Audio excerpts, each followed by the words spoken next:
ค่ะบักฮุ่งดำเนินค่ะอันนี้คือต้นตัวแม่ตัวเมียเด้อค่ะดอกสีใหญ่ค่ะดอกสีใหญ่แบบนี้ค่ะบักฮุ่งดำเนินค่ะ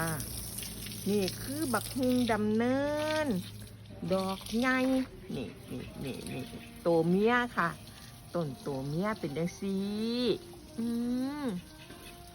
ค่ะเนี่ยนี่ต้นตัวเมียเนาะค่ะตัวเมียมึงดอกมึงนั่นจ้ะดอกใหญ่บูลูบีลี่